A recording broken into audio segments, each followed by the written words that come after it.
Cooperative employees union CITU കായംകുളത്ത് വിളംബര ജാഥ നടത്തി. ആലപ്പുഴ മണ്ഡലം LDF സ്ഥാനാർത്ഥി AM ആരിഫിന്റെ തെരഞ്ഞെടുപ്പ് പ്രചരണാർത്ഥമാണ് വിളംബര ജാഥ സംഘടിപ്പിച്ചത്.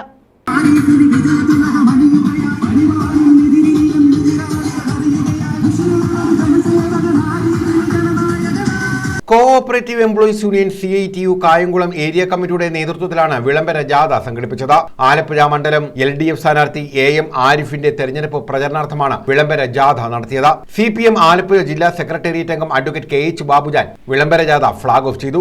CITU area secretary KP Mohandas, Kerala cooperative employees union സംസ്ഥാന എക്സിക്യൂട്ടീവ് അംഗം S പ്രിയ, ജില്ലാ joint secretary R Biju, K Upendran, K Ajaykumar തുടങ്ങിയവർ പങ്കെടുത്തു. കേരളത്തിലെ സാധാരണക്കാരന്റെ ആശ്രയമായ സഹകരണ മേഖലയും സഹകരണ ജീവനക്കാരുടെ ജീവനോപാധിയുമായ ഈ മേഖലയെ തകർക്കുന്ന നയങ്ങളാണ് കേന്ദ്ര ഗവൺമെന്റ് തുടർച്ചയായി സ്വീകരിച്ചുകൊണ്ടിരിക്കുന്നത്. സഹകരണ മേഖലയെ നെഞ്ചോട് ചേർത്ത എന്നും സംരക്ഷിച്ചിട്ടുള്ള ഇടതുപക്ഷ ജനാധിപത്യ മുന്നണി സ്ഥാനാർത്ഥികൾക്ക് അനുകൂലമായി വോട്ട് ചെയ്യണമെന്നാണ് ഈ അവസരത്തിൽ ഞങ്ങൾക്ക് അഭ്യർത്ഥിക്കാനുള്ളത്. News bureau, Kayamkulam.